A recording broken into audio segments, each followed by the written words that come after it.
Okay, so let me start from where we left last time. So let me recall you the first theorem we want to prove is the following one. So for every alpha which is strictly between 0 and 1, and then this is two geometric constants, epsilon 0, which are depending on n and alpha, and c, which are depending on n and alpha, they are both positive, such that the following holds.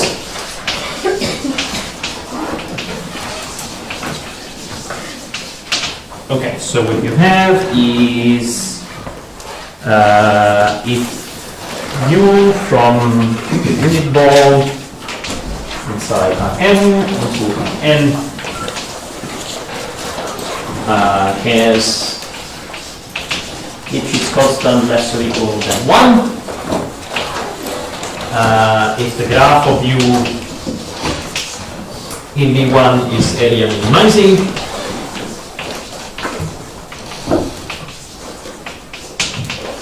and if the excess in the cylinder, which we have defined as the volume of the portion of the graph which is lying over the ball minus the volume of the unit ball is less than epsilon 0, then u is actually in C1 alpha, and the C0 alpha derivative of u in the ball of radius 1/2 is estimated by a constant times this excess to the power 1. Okay, so that's what we want to prove, and then I didn't give you the details, but at least some rough ideas. So the key idea is to get an excess of another, the decay of another quantity that we have called spherical excess. So we have defined the spherical excess in the following way. So the spherical excess of the graph of u, this time we are looking at the spherical excess in a ball of radius r centered at V, but this is actually a ball in the product space. So this is the minimum over all oriented planes.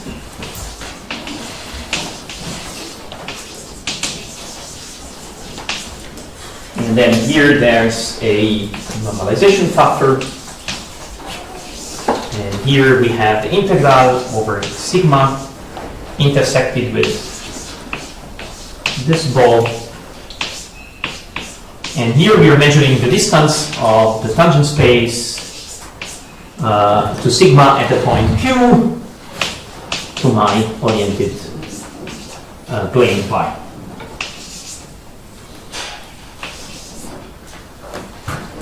Okay, so this is actually the spherical excess, and the proposition that we want to prove is the following.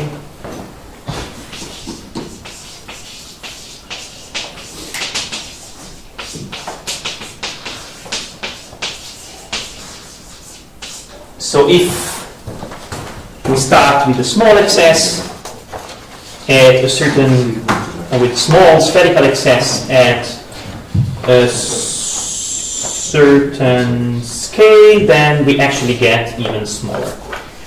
Let me just fish this excess. Here. Right, this is 3.1.1. So Camillo. Yes? Sigma is the surface given by. Oh yeah. Oh yes. Sorry.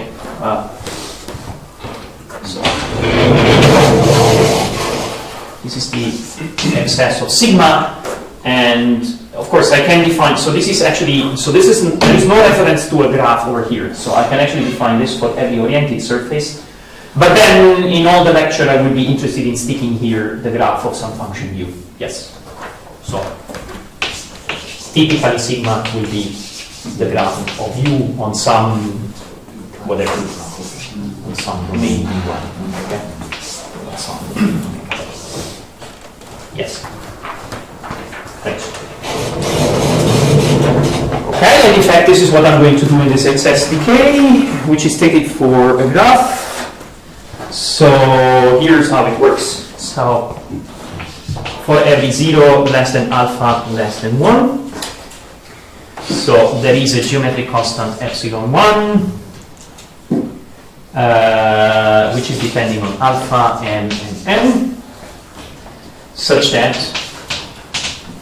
and here is the excess decay, so if I have u, which is now defined on the ball of radius r centered at x into Rn, with Lipschitz constant less or equal than 1, graph of u over this ball of radius r centered at x, area minimizing, and setting P to be the point x u of x.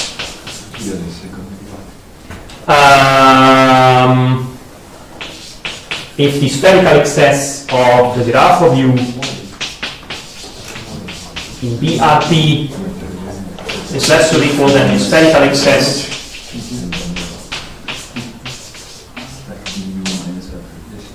in BRT with respect to the reference horizontal plane pi 0, so for further reference, this guy over here we will call the excess of sigma in the ball radius r centered at P and relative to some plane pi. So when we forget the pi, it means we're minimizing over all possible pi's.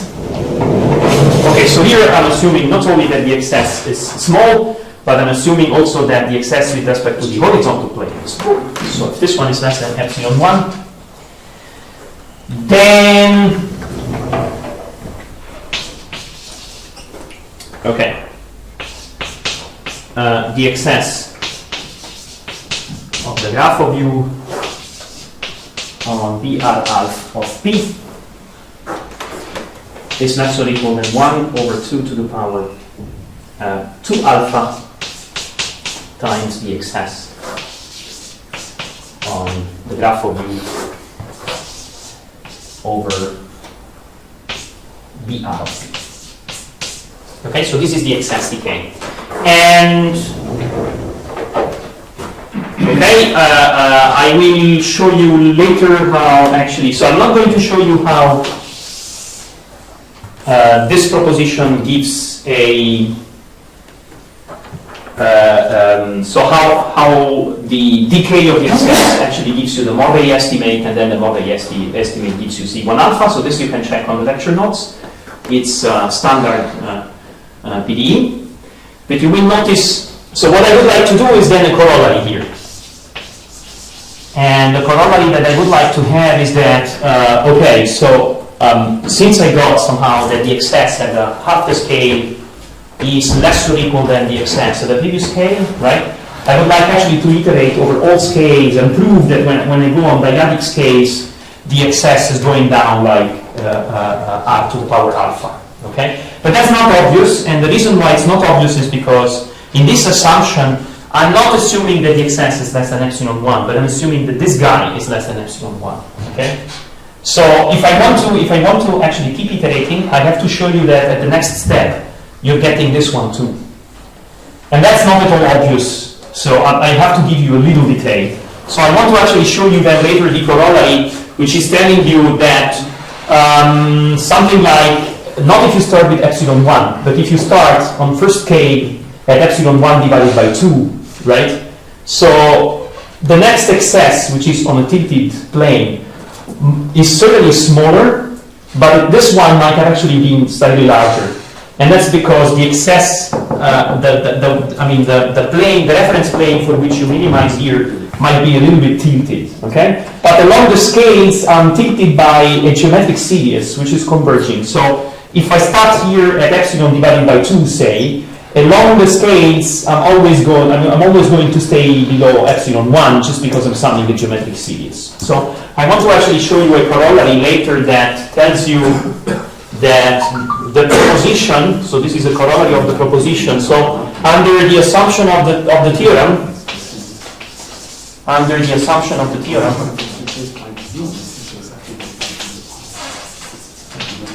then this spherical excess of the graph of u in the ball of radius rho centered at 0 u of 0 is less or equal than a constant times e, and then there's going to be rho to the power 2 alpha. Okay, so that is a corollary that then we will apply to get the Morley type estimate and to get C1 alpha. So I'm not going to show you how the corollary is implying the theorem, but I will show you the corollary from this proposition because it's not obvious. Okay? So in fact, there is a first non-obvious thing, and the first non-obvious thing is that we have two types of excess. So we have a cylindrical excess, which is defined upstairs, in which I'm taking the volume and I'm subtracting the volume of the base. And I have a spherical excess where I have this integral over the surface sigma. Okay? I want actually to show you that they are two comparable quantities. I mean, we call them the excess. I just have to show you that they have some relation. Okay? Just a small question. When you go down the scales, the minimizer pi, don't they converge to a single one? Yes. Yeah. So you could start with that one and take that instead of the minimizer. Yeah, but I know this a posteriori, right? Okay. That there is a limit. So it's more convenient. It's just more convenient for computational reasons to actually try to prove that the minimizer is decaying. It just makes some consideration easier. And the second question, because the limit of the series, I know it as a post processing, but I don't know it a priori. okay. And could you not replace it by some kind of average, like in a campanato norm? Yes. I could try to replace it by some type of average. Yes, absolutely.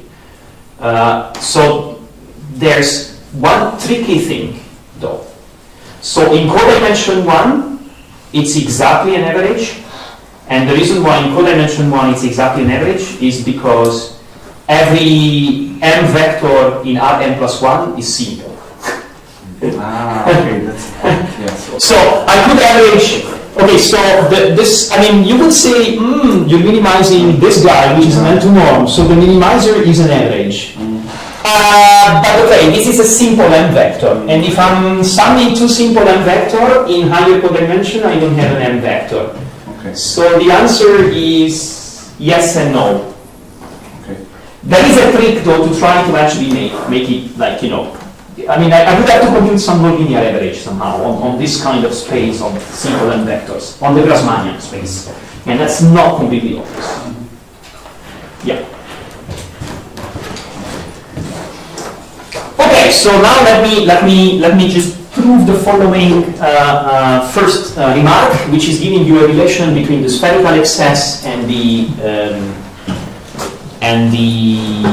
cylindrical excess. Okay, so now, once and for all, if I'm not saying something, u of 0 is equal to 0.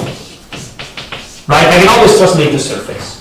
So let us assume the surface is passing through the origin. Okay? And if I'm not saying anything, this point x on which I want to make this proposition is actually equal to 0 too, right? Because I can also translate the domain.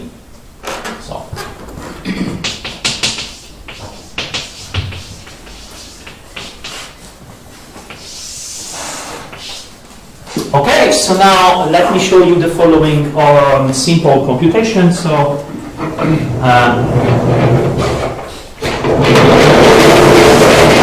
which will give you immediately one relation between the two excesses. Okay, so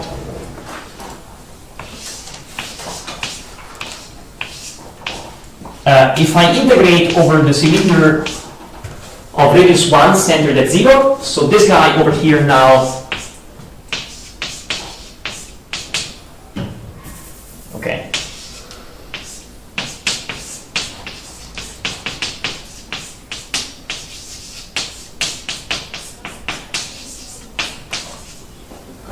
Okay, so if I integrate this guy,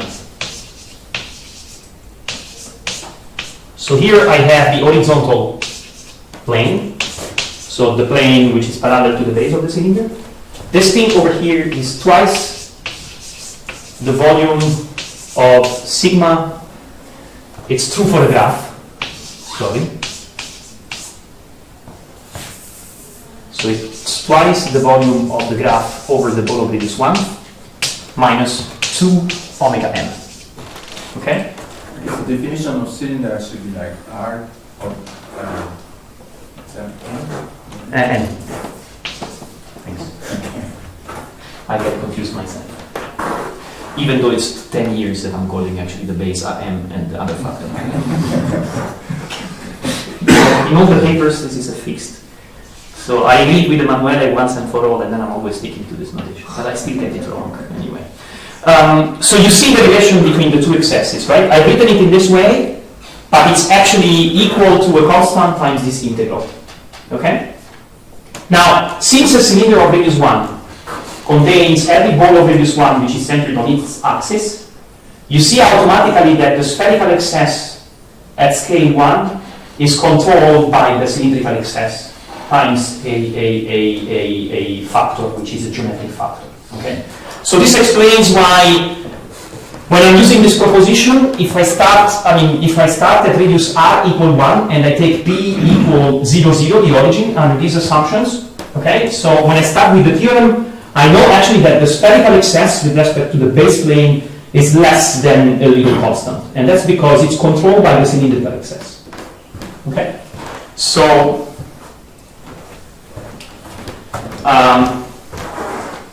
let me give you that computation because it's important.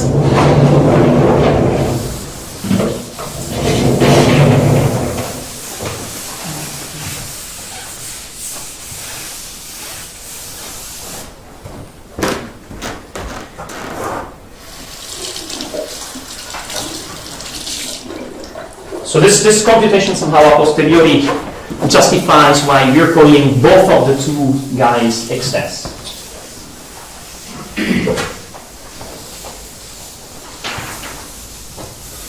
Now, a question which is going to come is, well, why do you actually bother with taking cylinders and balls and passing from balls to cylinders? Well, okay, so for graphs, it's not going to be, for the graphs with the Lipschitz constant, it's not going to be a big problem. But when you are actually having surfaces, actual surfaces or actual currents, which might not be graphs, what is very comfortable of having two balls which are concentric is that one is inside the other. Okay? If I have two cylinders which are one inside, if I have two cylinders with the same base, then they would be one inside the other. But if I have to change the base of the cylinders, they get distorted and they have a huge non-overlap. And then I would have to prove lemmas like, if the excess is sufficiently small, my surface is sufficiently close to a certain base, and when I rotate the cylinder and I use a slightly smaller cylinder, still most of the surface will be actually contained in the intersection of the two. And these are kind of annoying lemmas to prove. But in principle, I could try to do the theory in that way and forget about the spherical excess, and always work with the cylindrical excess. That's what one of the referees suggested, and well, we argued that we had to change 3 papers and 150 pages of proofs. So even if it could be done, we would not like to do it at all. And it's not clear whether it would be better anyway. So what is that guy over there? So okay, so this guy is the wedge product of an orthonormal base by definition. Okay. So we don't have an orthonormal base, but we have this base over here. Okay, so let's fix the notation that Q is equal to X, U of X, not a bad idea. It's Y, U of Y.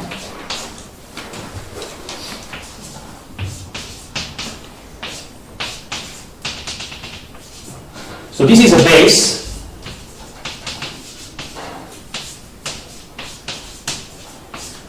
Now, of course, E1, EM is an orthonormal base of the horizontal plane. This is a base, but it's not an orthonormal base. And then if I want to normalize the m volume of this m vector to be equal to 1, here I have to divide by its modulus.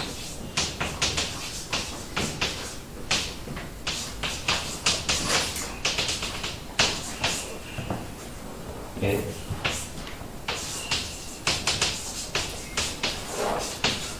This is a slightly sloppy notation because EM, I think of it as a vector in Rn plus n, and this duy of EM, I think it as a vector in Rn plus n, but it's on the vertical component. So these two guys are actually orthogonal. Okay. Okay. So now this is TQ sigma, and now you want to compute TQ sigma minus phi 0 squared.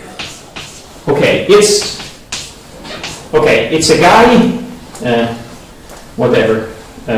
So it's this guy over here. Let me. So what I just want to say is that it comes out of a scalar product. So since it comes out of a scalar product, you can write it in the following way. So TQ sigma squared plus phi 0 squared, and then you have minus 2 times the scalar product between pi 0 and TQ sigma. Okay? This is an m vector of modulus 1, this is an m vector of modulus 1, so the sum of these two actually gives you 2. Okay? And now, what is actually the scalar product between this guy and that guy? Okay, by definition, is the determinant of the scalar products of all possible vectors, right? So this kind.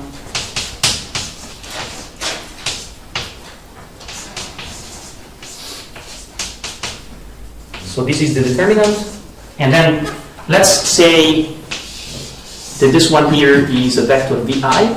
So it's the determinant of vi ej. Okay.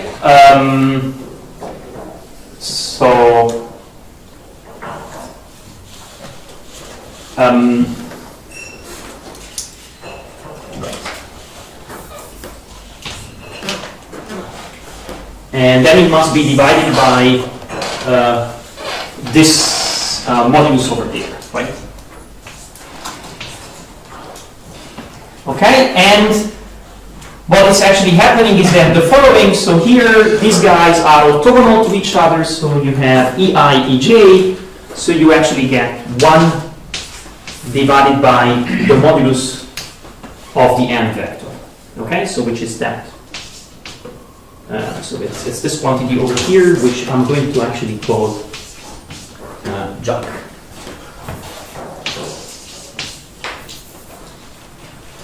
Okay, so you just have here 2 minus 2 divided by the Jacobian. Okay, why am I calling actually Jacobian? Because that integral over there, so this integral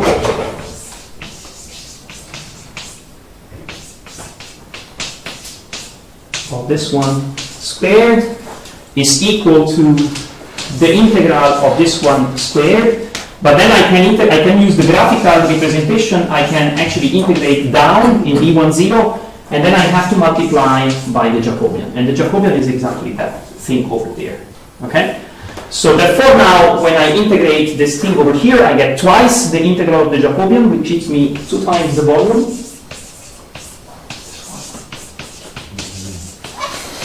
Okay, then the Jacobian in the denominator actually cancels with the Jacobian at the numerator. And then I get simply minus 2 times the integral over b1 of the function 1. Okay, and this gives me 2 times the n-dimensional volume minus omega n. Well, can you say again, why is the determinant of vi ej equal to 1? Because these guys, they are orthogonal to... These guys, they are orthogonal, right? I mean, we are on two orthogonal things, right? So it's the determinant of EI, EJ. Okay? Okay, and EI, EJ is equal to the identity matrix, and then the determinant is equal to 1.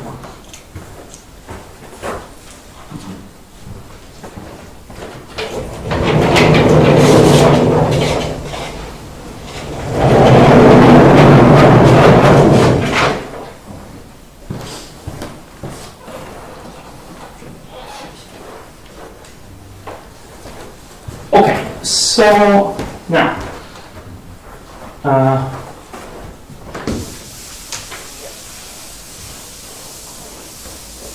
there is one thing that we have learned, that is that the spherical excess is controlling, that the symmetrical excess is controlling the spherical excess. Now you would like to do something, okay, now you would like to do the opposite.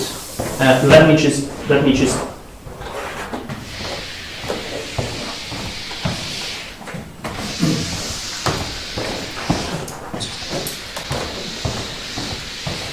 so if you want somehow now, I could just write down this corollary. Maybe let us write it down.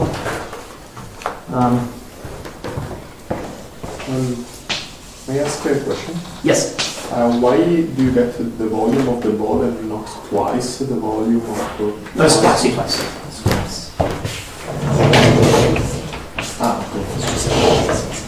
Okay. So the corollary that you have is that, okay, so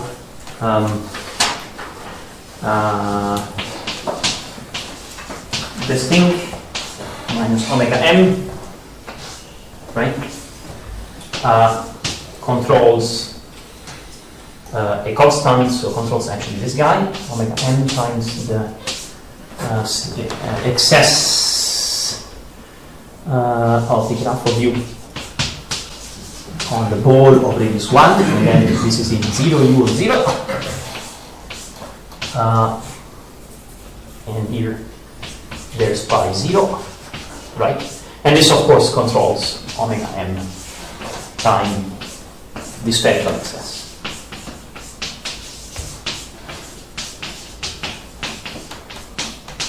Okay.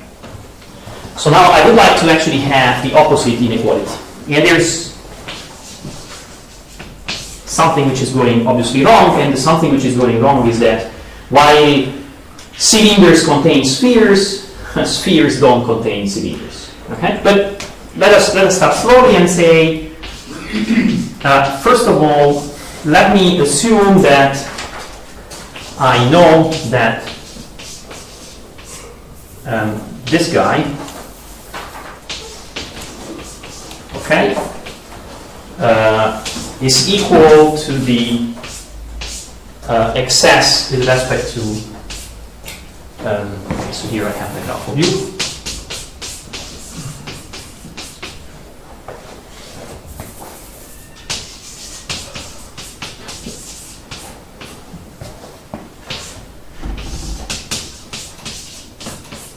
With respect to a plane pi 1. Okay, and let's assume okay, and now let's assume we are under the assumption of theorem 1. So the assumption of theorem 1 is that the excess of okay, let me write it in the following ways.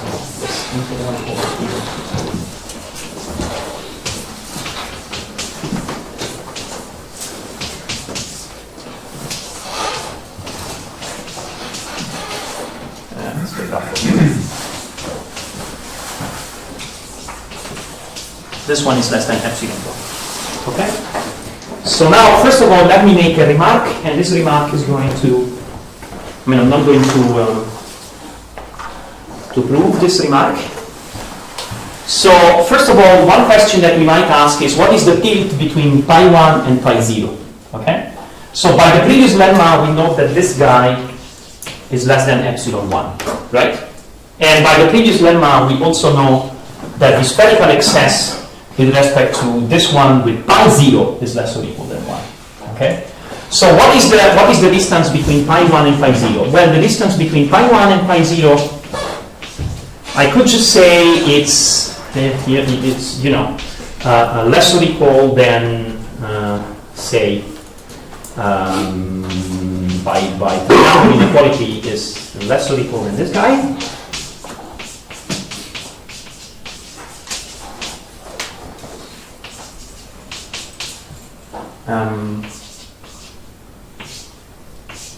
Okay. And then what I could actually do is I could average over, okay, so let me put here a square, and then let me put here a 2, because I have the square. Okay, and then I could average over the intersection between sigma and the ball of radius 1 and 0, u of 0.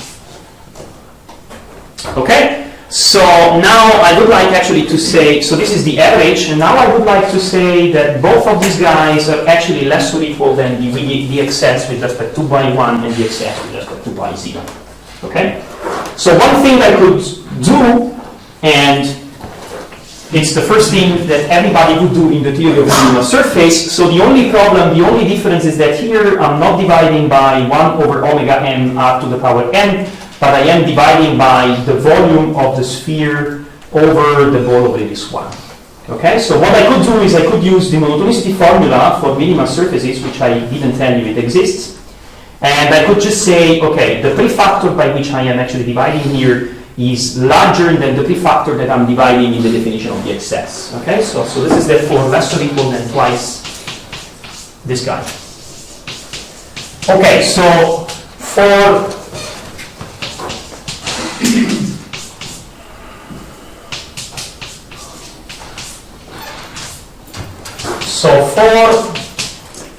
most of you, for probably the vast majority of you, this is no problem because you have maybe some familiarity with minimal surfaces and you know that the monotonicity formula is a very basic fact which is not difficult to prove and very general. Okay, so for the ones of you who don't know the monotonicity formula and also because of the sake of elegance, there is actually an elementary proof, which is not using the monotonicity formula in the notes, that since we are dealing with graph, even if I don't know the monotonicity formula, I can at least tell you that since I know I'm a graph with a Lipschitz constant, and since I know that the point 0, u of 0 is actually in the graph, just because it's a graph with a Lipschitz constant less or equal than 1, the volume of sigma intersected with the ball of radius 1 is comparable to an absolute constant, right? So you have a graph of Lipschitz constant equal to 1, you're looking at the point over there, so you know it cannot escape somehow out of the ball too fast. Okay, so there's actually an elementary proof of that. And with that elementary proof, instead of getting the factor 2 over here, you get an unreal factor, right? So which depends on the Lipschitz constant. Anyway, what I want to point out is that this is less than 2 times epsilon 1. And why do I want to point this out? I want to point this out because now what I could do is, if epsilon 1 is sufficiently small, I could actually use this lemma which tells me that I am a Lipschitz graph over the tilted plane too. Okay? So I am a Lipschitz graph over the tilted plane,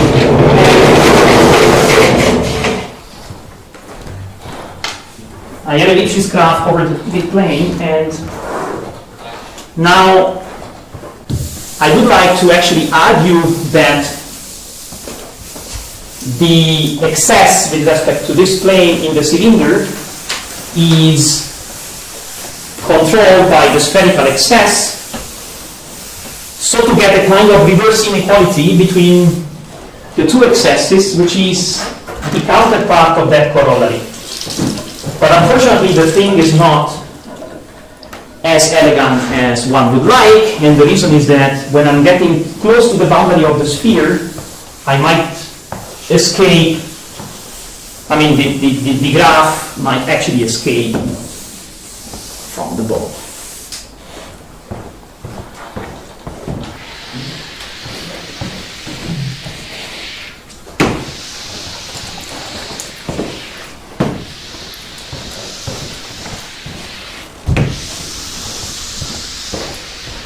Okay, so now what I can do is I can do the following. I can just look at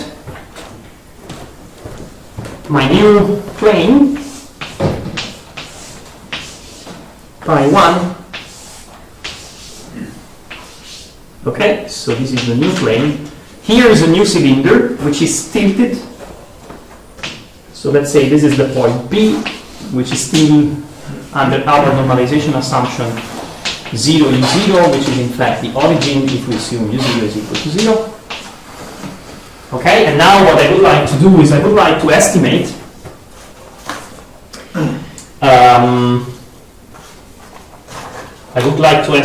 the excess in this tilted cylinder by the excess on the sphere.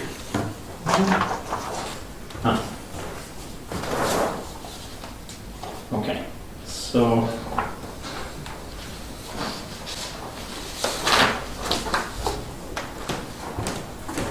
yeah, this is what we prove at the end, but this is the argument. Okay, so now here I have the sphere, right? So this actually remains the same.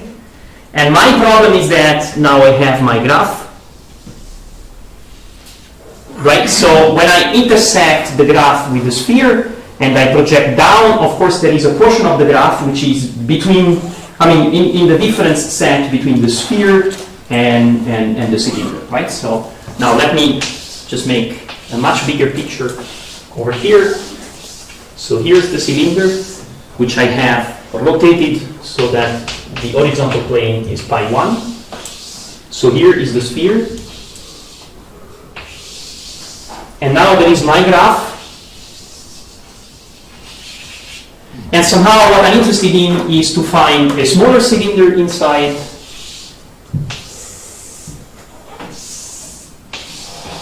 Right, and the smaller cylinder inside, I want to have it in such a way that the intersection of the graph with this cylinder is inside my sphere.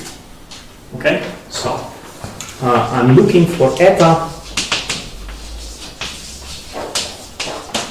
such that the intersection of the cylinder with radius c 1 minus eta centered at 0 with the graph of u is all contained in the ball radius 1 centered at 0. And I want to estimate this eta with my excess, my spherical excess. So I want to just say eta can be taken arbitrarily small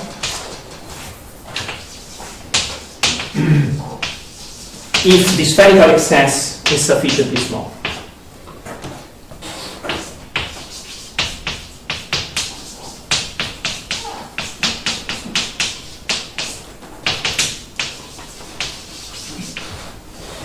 Okay, so what do I have to show you? Well, I have to show you the following. If I take the orthogonal projection on the plane pi 1, what I have to show you is that the orthogonal projection of the graph of u intersected the ball of radius 1, right, contains the ball of radius 1 minus eta intersected with pi 1.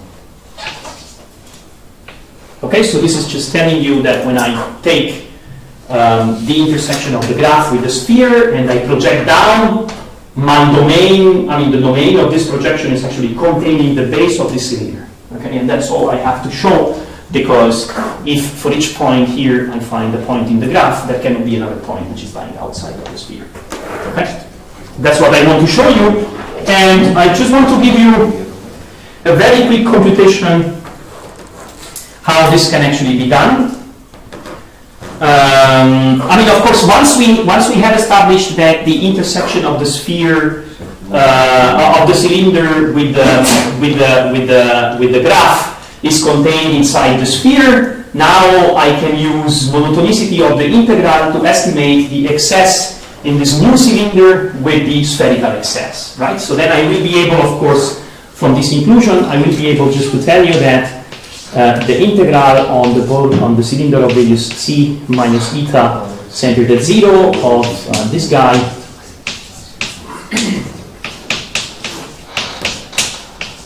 right? This guy is less or equal than this integral.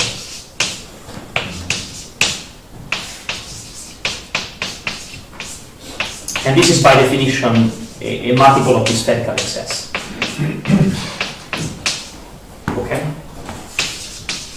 And then I have a reverse inequality. I mean, I was comparing before the spherical excess, I was bounding the spherical excess from the cylindrical excess from above. And now, if I can do this, I have the opposite inequality. So I can, with the cylindrical excess, control the with the spherical excess, I can actually control the cylindrical excess on a tilted cylinder. I just have to take the inner radius a little bit smaller so that the cylinder intersected with the graph is inside the ball. Okay? So how do I do this?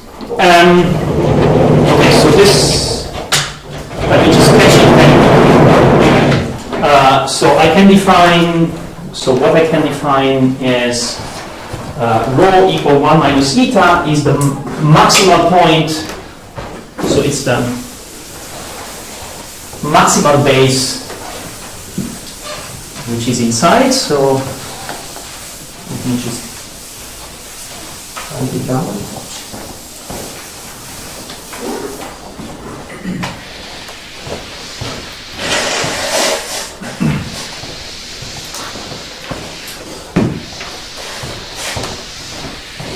Okay, so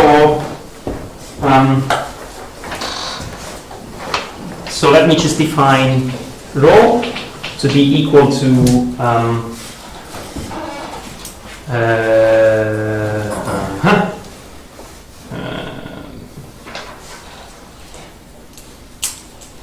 where is that? So rho is the maximum of BR of 0 contained in the projection of the graph of U intersected with the pole of radius 1 centered at 0. I probably have to take the soup. No, this is an open ball. I think I can take the max. Okay, and now, I mean, if I take this maximum,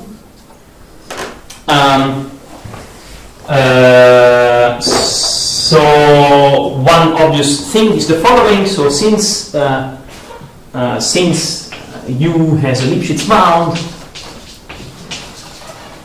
say the Lipschitz constant now of U is certainly less or equal than 2. Remember, the initial U was actually on the horizontal coordinates and had Lipschitz constant less or equal than 1. Now we have tilted, but if epsilon 1 is sufficiently small, I can assume that the Lipschitz of U is less or equal than 2. Then certainly the ball of radius 1/4 is contained inside here, right? So I can actually assume that without loss of generality, that rho is bigger or equal than 1/4. Okay? And one first thing that I actually want to observe is the following, and that's the fact that the integral over b rho of du squared, okay? So now here I can actually just say by the Taylor expansion that this is less or equal than a constant times the n-dimensional volume of the graph of U intersected with the pole of radius, okay, in the pole of radius rho is centered at 0 minus omega n rho to the power m. So if you remember, this was the Taylor expansion of the excess, which Taylor told you that there is this bound.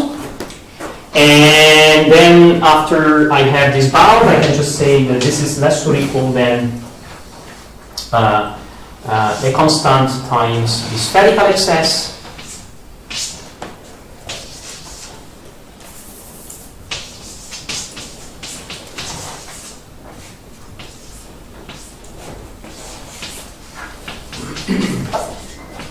And now, since the spherical excess has a normalization factor where I'm dividing by rho, but I know that rho is bigger or equal than 1/4, I can actually replace this spherical excess with the spherical excess of radius 1. Okay, and once I have this inequality, I can say that this is less or equal than a constant times epsilon 1. Okay, so now how am I going to argue? Well, I'm going to argue in the following way. So I can actually interpolate the L2M norm on the ball of radius rho, right, with the L infinity norm on the ball of radius rho, 1 minus 1 over m. So this is the Lipschitz constant, and then I have the L2 norm on the ball of radius rho to the power 1 over m. Okay, and by that estimate over there, so I know that this one is less or equal than the Lipschitz constant, so this one is less or equal than constant times epsilon 1 to the power 1 over 2n. Okay, and now by Morley's embedding, since I know that u of 0 is equal to 0, I actually know that the L infinity norm of u on the ball of radius rho, right, is less or equal than a constant times epsilon 1 to the power 1 over 2n. Okay, so now let me draw a little picture.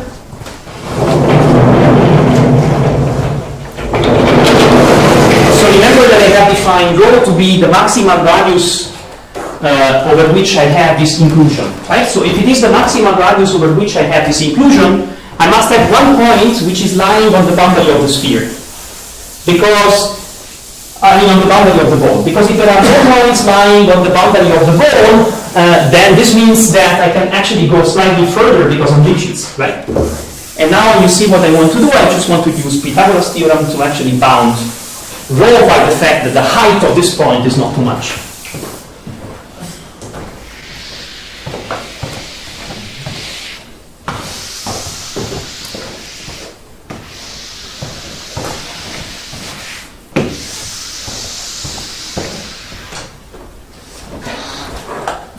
So here it is. So now, so here it was my maximal rho. So I must have a point which is hitting the sphere. So I must have here a y such that modulus of y is equal to rho, and u of y is lying on the boundary of the ball of radius 1 centered at 0, 0. Right, so here is where the graph is passing. Okay, and now it's very easy to see that this guy over here, this one is rho. So what I have is that rho squared plus modulus of u of y squared must be equal to 1. But what do I know now about u of y squared? I know that that is less or equal than a constant epsilon 1 to the power 1 over 2m. So I know that rho squared must be bigger or equal than 1 minus a constant epsilon 1 to the power 1 over 2m, right? And to the 1 over m. And now this implies that rho must be bigger or equal than 1 minus epsilon 1 to the 1 over m. Constant, right? So by Taylor's function. So I got an estimate from below on the first time that my graph is actually getting out of the sphere. Okay, and it's with a precise, quantification in terms of the cylindrical excess at the beginning. Okay, so now what was this useful for? Well, because what I want to do is the following. So what I want to do now to prove the proposition, I want to do something like this.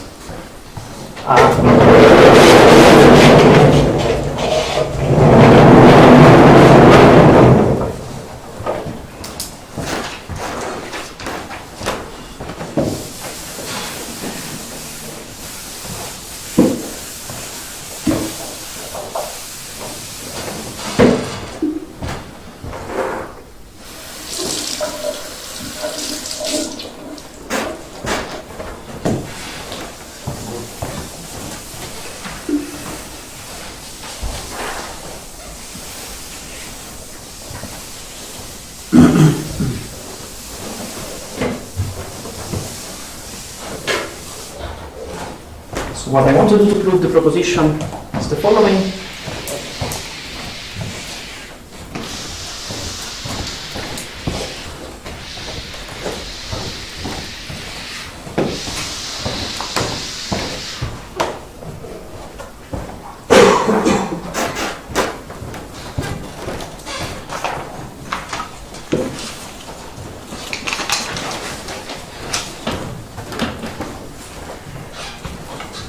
Okay, so remember in the proposition I had that the spherical excess, and now let us just try to prove the proposition with, was it between R and, yeah, R and R half. So let's say with R equal to 1. Okay, so I know the spherical excess of the graph of U of the ball of radius 1 is centered at 0 with respect to the horizontal plane pi 0. So this one is less than epsilon 1. Okay? Now I take an optimizer of the excess.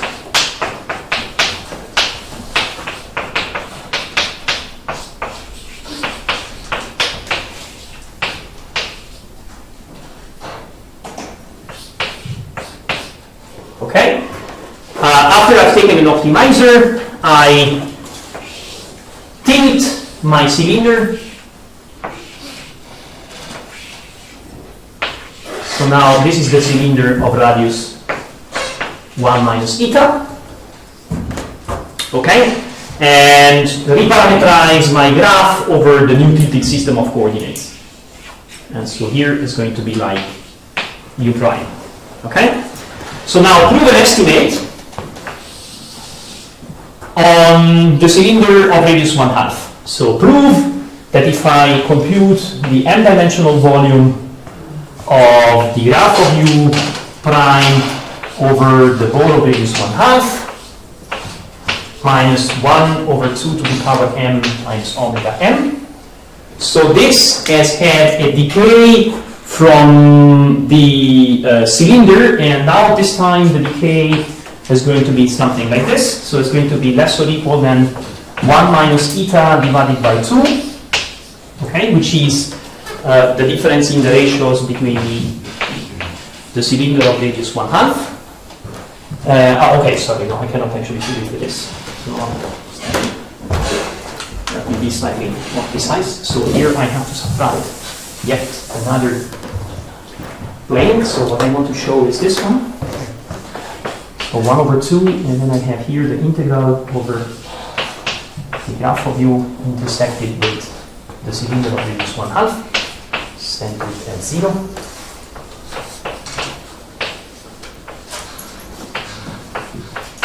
And this is a new plane, which is again tilted. Okay, I want to show that this has decayed, and this has decayed by this power. So this is going to be m plus 2 beta, and this is going to be true for every beta less than 1, which I will choose bigger than my alpha in the decay. And then here I want 1/2 the integral over the graph of U of TQ graph of U minus pi 1 squared.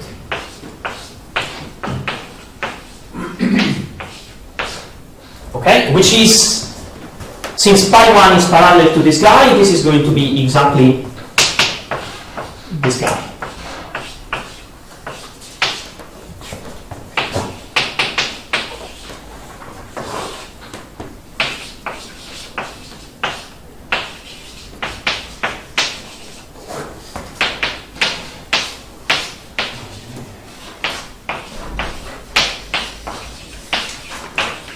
By the computation that I've done before.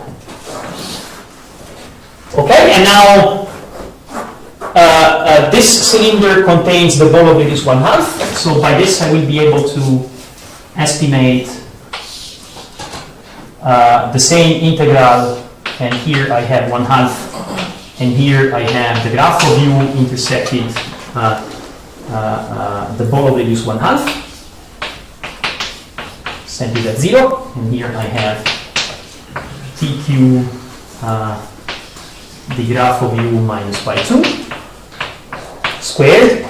And here by the control actually from above, which I have gotten from the lemma, since I have this 1 minus eta, I will be able to say that this is less or equal than 1 minus eta is divided by 2, and then I have the power m plus 2 beta, and then here I have 1/2 the integral over the sphere of, over the ball of radius 1, and here I have TQ sigma, and here I have minus pi 1 squared. Okay? So now this is a multiple of the spherical excess, because pi 1 is the optimal plane for the spherical excess at radius 1. Here, this one is one plane for which I've actually found this estimate. So this, of course, when I minimize over all possible plane, is controlling, again, a constant times the spherical excess. The spherical excess has a normalization, which is 1/2. So if eta were equal to 0, we would be exactly in business. Now, eta loses a little bit from 0, but I can make it actually arbitrarily close to 0 by making epsilon 1 arbitrarily small. And this, of course, means that if I leave a little bit of space between beta and alpha, right? So if this beta is somehow halfway between alpha and 1, then I can choose my starting point, epsilon 1, for the excess, sufficiently small, so that the error that I make actually with my eta here not being equal to 0 is swallowed by the fact that I have a slightly larger beta in this decay. Okay? It's slightly larger than alpha. So I play with the parameters and then I prove it. Okay. Therefore, from now on, in the rest of the lectures, I'm actually going to focus on the following set of assumptions. So now I'm only working between a cylinder of radius 1 minus eta and a cylinder of radius 1/2. So this is another excess decay proposition. Let me state it over here.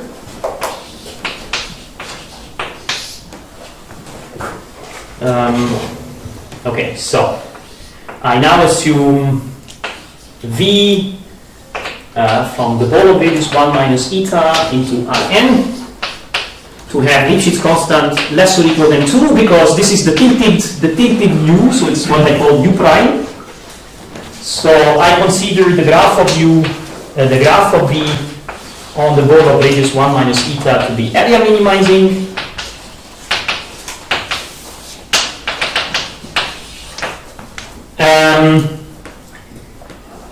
I consider the excess of the graph of V. Okay, so I consider this thing. So the m-dimensional volume of the graph of V ball 1 minus eta minus omega m 1 minus eta to the power m less than some constant. This time it will be epsilon 3. Okay, so for every beta this between 0 and 1, I'm looking for this epsilon 3 bigger than 0. And then with all these assumptions, I actually want the following conclusion. So I want that so there exists a second plane. So the second plane is pi 2, such that if I compute 1/2 the integral over the cylinder of radius 1/2 intersected with the graph of V of this TQ graph of u minus pi 2 squared, this is going to be less or equal than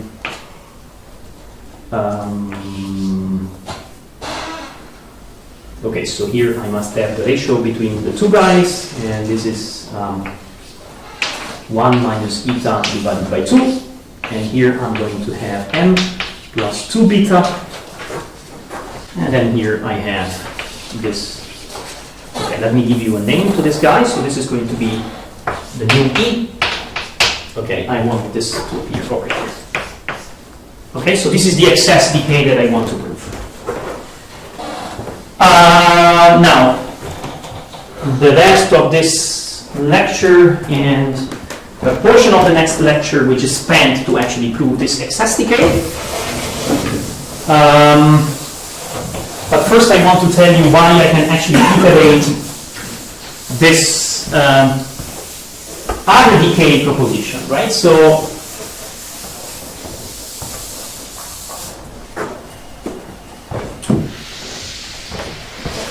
and conclude that corollary.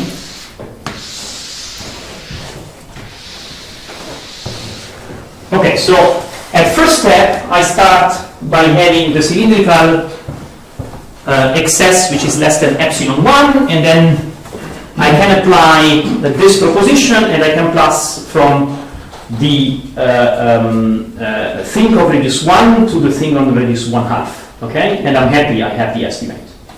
Okay, so first step, I apply this proposition, and then somehow what I know is that on the cylinder of radius 1/2 I have this estimate, right? So the average over the cylinder of radius 1/2 of, say, this dq sigma minus pi 2 squared, okay, got less or equal than the sting, and I know that this thing is actually comparable to the initial excess. So this is constant times, say, epsilon 1. Okay, so now the question is, what is the distance between pi 2 and pi 1? Okay, the distance between pi 2 and pi 0, sorry. So the distance between pi 2 and pi 0, I can actually use the same trick that I used on the previous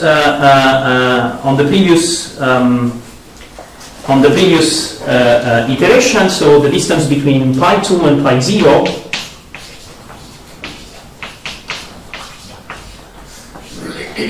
okay, squared, I am able to control it with a constant times epsilon 1.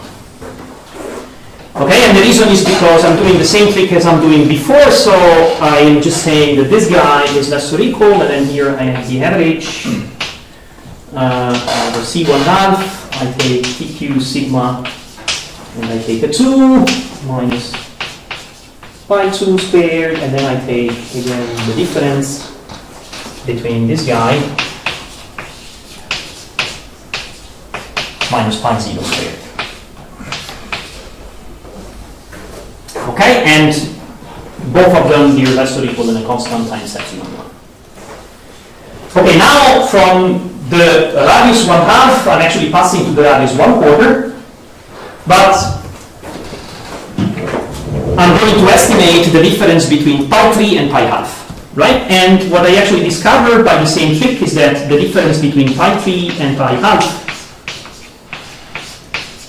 okay, is going to be controlled by a constant, and that will be the new excess in the new cylinder, which is with respect to pi 1/2, because I will actually rotate the system of coordinates, but the new cylinder with respect to pi 1/2 has decayed by a factor which is 1/2 to the power alpha, 2 alpha essentially. Okay, so I will actually discover the following estimate: 1/2 to the power 2 alpha, and then I have epsilon 1. And this constant is going to be the same. Okay, so now when I'm actually going over all the scales, every time I'm going over all the scales, these pi k minus pi k minus 1 will be actually controlled by a constant, and here I will have 1, and here I will have 1/2 to the k times 2 alpha times epsilon 1. Okay? So as I was forecasting before, this actually gives you a convergence series, and the convergence series also tells you that the distance between pi k and pi 0 is always going to be at most 2 times this constant times epsilon 1. Okay? So now I choose the epsilon 1 very small so that I can start my iteration and be sure that every time along the iteration the distance between the optimal plane and the horizontal plane is always controlled. Okay? And this of course estimates the excess with respect to the horizontal plane as well.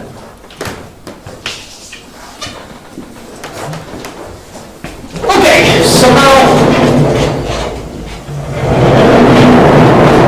how do I prove that theorem over there? So how do I prove that proposition over there? So what is the basic idea in there? So the basic idea is the following.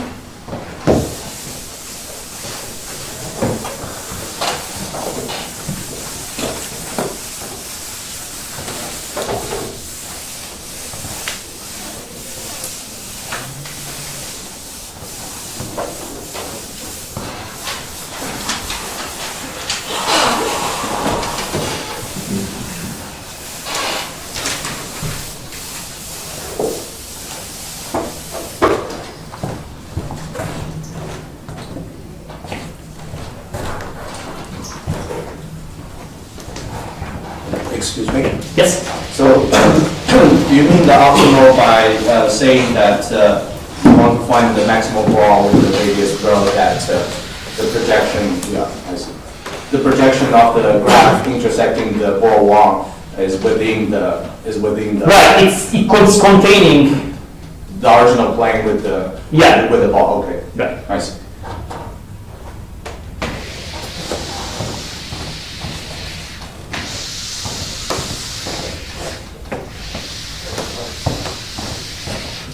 So, now that I've actually simplified the situation to this very, so to this thing in which I'm not changing between cylinders and spheres, what I want to do is I want to do the following. So, you see over there, we know that that excess looks a little bit like, so by Taylor expansion,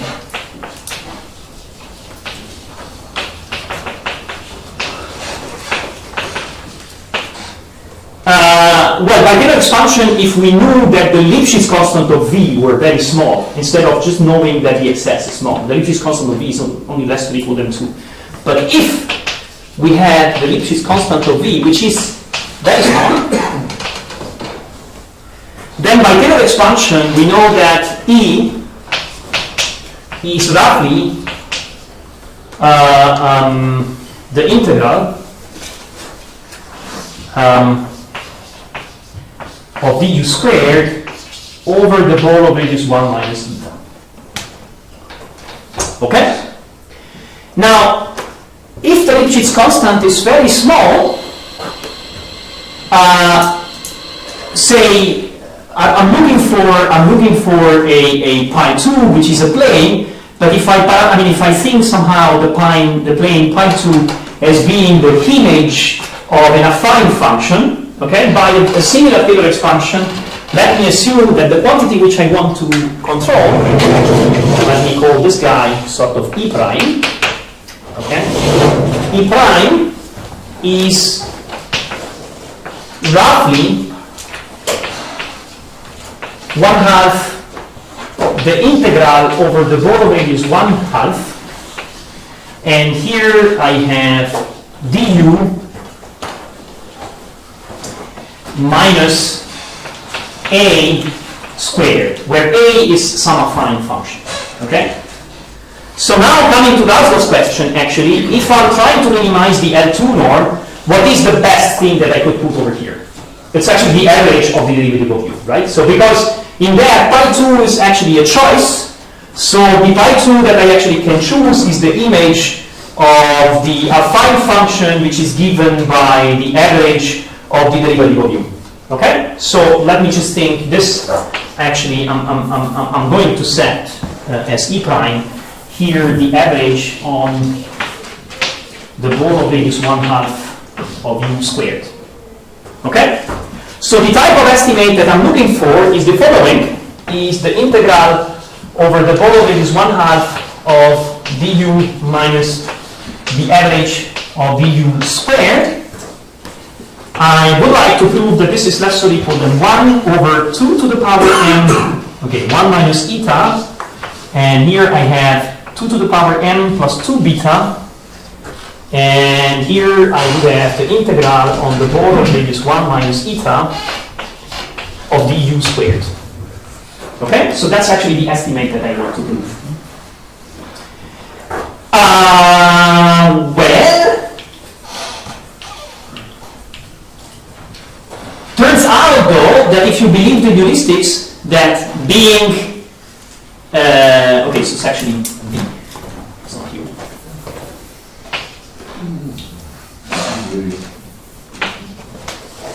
So if you actually believe the heuristics that being V an area minimizing graph, it should be almost an harmonic function. The strategy that they could try to devise is the following. So try to show that V is W1 too close to an harmonic function. So that's step one. Show that V is strongly close in W12 to an harmonic function W.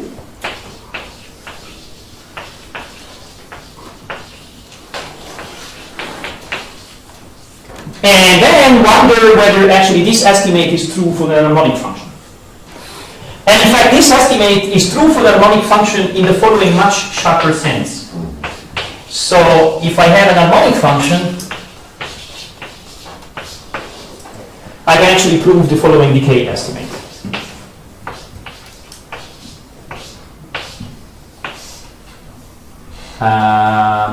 Okay, so this was actually this thing.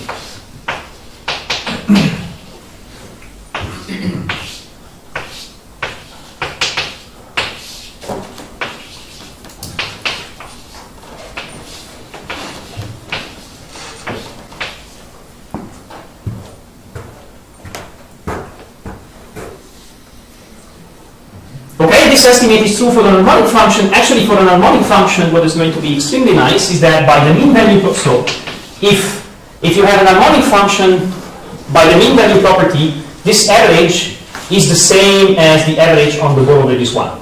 Okay, and actually for an harmonic function, you have the following estimate. So for an harmonic function, you always know that the integral over the ball of radius rho of dw minus the average of dw squared, okay, is less or equal than rho over tau to the power m plus 2 times the integral over the ball radius tau of dw minus the average of dw to the power 2. Yes? Sure. Question. Shouldn't it be 1 over 1 minus eta times 2? And everywhere before as well? Because if it would... it cannot become better. Yes, you're right. 1 minus eta is the denominator. Yes, you're right. Yes, and in fact here it's rho divided by tau. Tau would be 1 minus eta, and rho is 1/2. Yes, so this is consistent with this estimate. Yes. Yeah, I mean, it shouldn't work to my advantage, actually, to have eta small. It should work to my disadvantage. Yes. So... Okay. Yes, so 1 minus eta is actually the denominator. Okay, and how do you prove this estimate? Well, okay, so one way of doing it is to actually expand it into spherical harmonics. So what I'm just telling you is the following. So by the mean value property, what you just have to show is that if you have an harmonic function, if you have an harmonic gradient whose average is equal to 0, okay, you have this decay property. If you want another way, because being a gradient is not really the point, I mean, if you have an harmonic function whose average is equal to 0, then the L2 norm is actually decaying in this way. Okay, so what I'm just telling you is that if alpha is harmonic and the average of alpha on the ball of radius 1 is equal to 0, then on any smaller ball, you have the estimate that the integral of alpha squared on the ball of radius r is less or equal than r to the power m plus 2 times the integral over the ball of radius 1 of alpha squared. How do you prove that? Well, if it were, for instance, in one dimension, you could just use the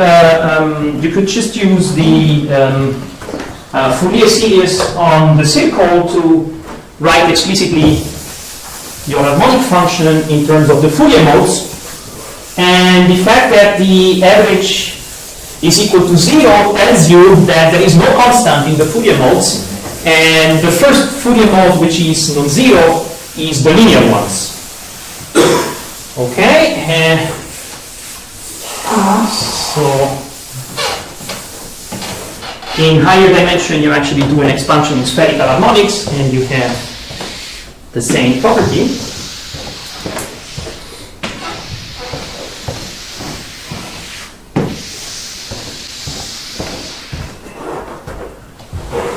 Right, so, okay, so say proof of this lemma.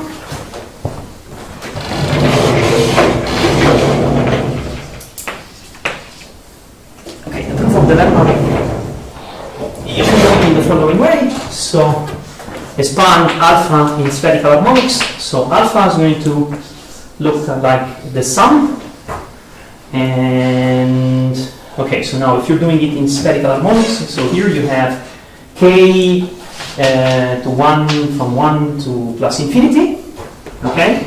And then here you have something like r to the power k, and then for each k you have an expansion in certain functions, right? So over j, and here you have yj of theta, and here you have some coefficient alpha j, okay? So now when you actually compute, and you're missing the k equals 0 step, because the k equals 0 step would actually give you the constant, and the constant is missing from there, okay?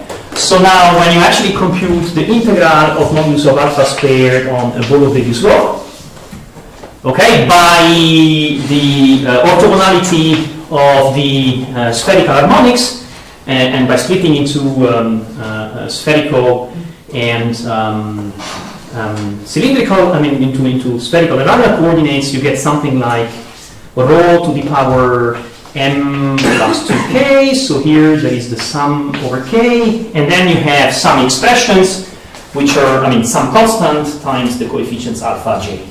Okay. So here there are some factor cj, and here you have alpha j squared.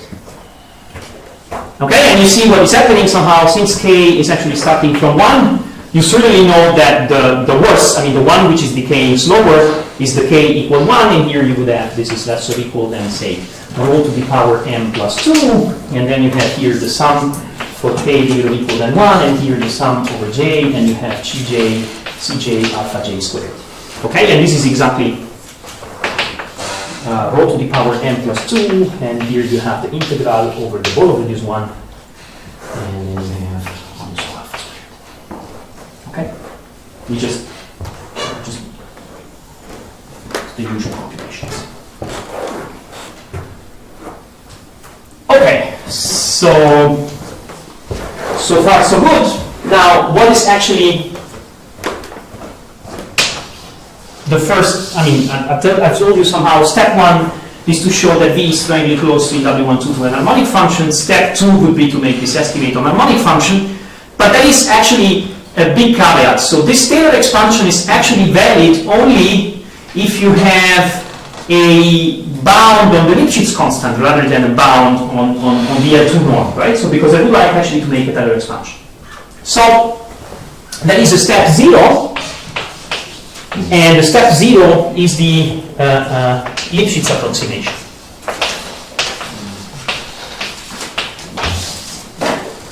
Okay, so what I actually know is that the L2 norm of dV is kind of small.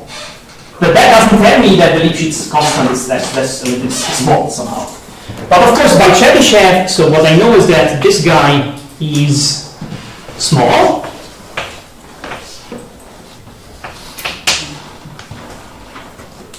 Okay, approximately actually E.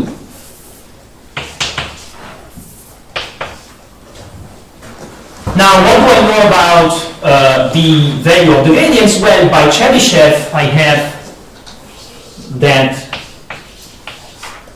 the set where the modulus of dV is bigger or equal than, say, e to the power gamma is less or equal than a constant times e to the power 1 minus 2 gamma. Right? This is somehow the initial estimate that we expect. Now, one naive attempt would be the one of saying, well, let us take the points where the gradient of v is less or equal than e to the gamma. Hopefully, if I restrict v to those points, I actually have a Lipschitz bound on v, which is e to the power gamma. And then I extend this new Lipschitz function, and I just look at this new Lipschitz function as an approximation of my initial function. Of course, that is botched. I mean, you can just check it easily. If I cut the lower level set of the modulus of dv, I will not have a Lipschitz estimate of the function v over this set. Okay? But there is a classical tool which is called maximal function truncation argument. So if you've seen this before, you know what I'm talking about. If you've not seen this before, it's a very good idea to look at it. One place where this is done is, for instance, Evans-Gariepi. So if you introduce the Hardy-Littlewood maximal function, so you introduce the Hardy-Littlewood maximal function, which is given by the following definition. So let's say I take the supremum and then take r less than 1/8. And here I put 1/r to the m times the integral of dv squared over the Borel radius r, and this is centered at y. Okay, so one interesting thing is that if I now look at the points where the maximal function is bigger or equal than, say, e to the power 2 gamma, then I have in fact an estimate like this. I know that the size of this is less or equal than a constant times e to the 1 minus 2 gamma. So a type of Chebyshev is actually valid for the maximal function as well. And this is using the covering argument. And at the same time, I know that if I take this set over here and I call it K, somehow if I restrict V, so restrict V on the Borel radius 1 minus, the Borel radius, say 7/8 minus K, then I know that the Lipschitz constant of V, let's say this set is called F, then I know that the Lipschitz constant of V restricted to F is actually less or equal than a constant times e to the power gamma. Okay? So the maximal function truncation makes the job of this heuristic idea, or this kind of wrong idea that we wanted to use to approximate my function with the Lipschitz one. Okay, so now this is actually not good enough for us. The idea is that we can improve over this estimate, which is, so this estimate is true without using the minimality assumption. So the idea is that actually it is possible to improve upon this estimate by using the fact that you are a minimizing graph. And if I use the fact that it's a minimizing graph, I actually get a better approximation. Okay, so let me just state this approximating, this Lipschitz approximation proposition, which we prove next time together with step 1, that is showing that this Lipschitz approximation is close to the harmonic because of the minimality property of the graph. And this Lipschitz approximation will play a key role even in the proof of Almgren's better bound, the Cp alpha.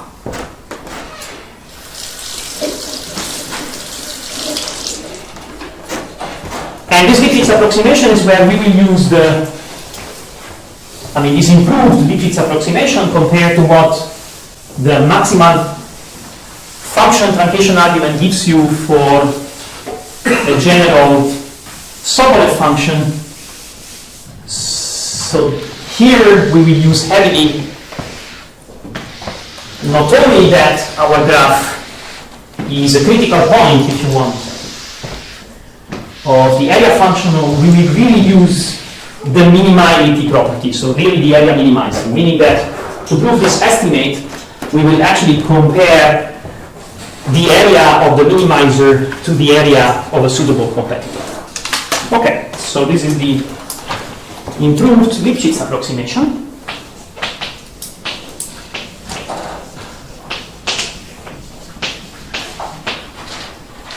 Okay, so the improved Lipschitz approximation says the following. So there are epsilon bar bigger than 0 and gamma bigger than 0 geometric constants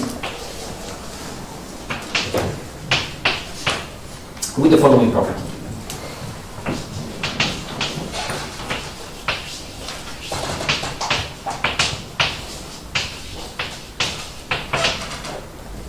So I assume the on the right. So assume B on the ball of radius 1 into Rn is a Lipschitz map with Lipschitz bound on B less or equal to 2. Graph of the area minimizing.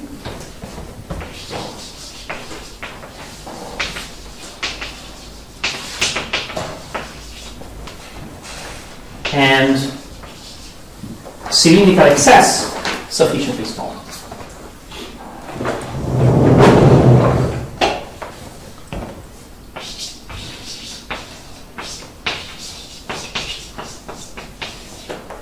And it's B.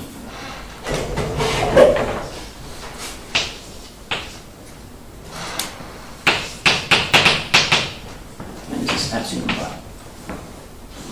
Okay? Then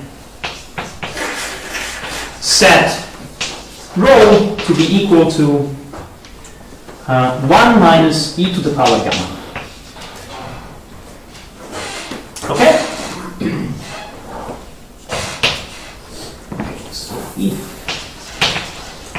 we set this one, okay, then there is a set K in the ball of radius rho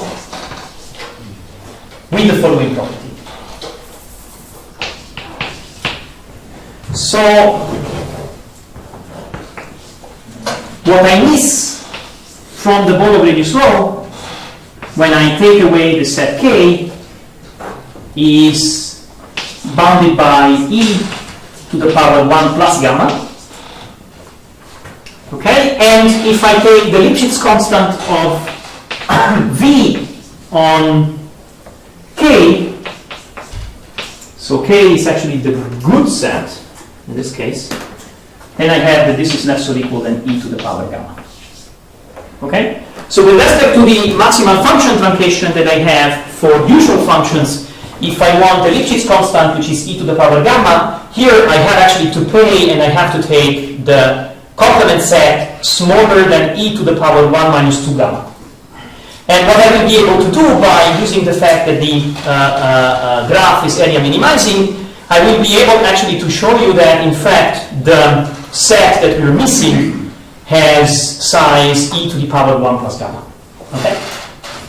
So this as a kind of simple corollary will tell you that this function v is in fact W12 close to, a Lipschitz extension of this function v, which would be a Lipschitz approximation, is actually W12 close to my v. And it will also tell you that, okay, if I replace v outside of k by this Lipschitz extension, maybe I'm not area minimizing anymore, but a competitor could gain only a portion of area which is superlinear with respect to E. Because otherwise I would use this competitor to actually improve the area of V itself by cut and paste stacking. Okay? And then at this point, since the Lipschitz constant of this guy is actually small, is e to the power gamma, I will be able to make the Taylor expansion of the excess of this function, of the extension of V. Okay, and at that point, this Taylor expansion that I carried on by assuming that the Lipschitz constant is small, instead of assuming that the excess is small, will actually be possible. And this will give me the almost harmonicity of the Lipschitz approximation, which will give me also the almost harmonicity of V, because the two are actually closed in W12. And then I will close the argument and get the excess decay.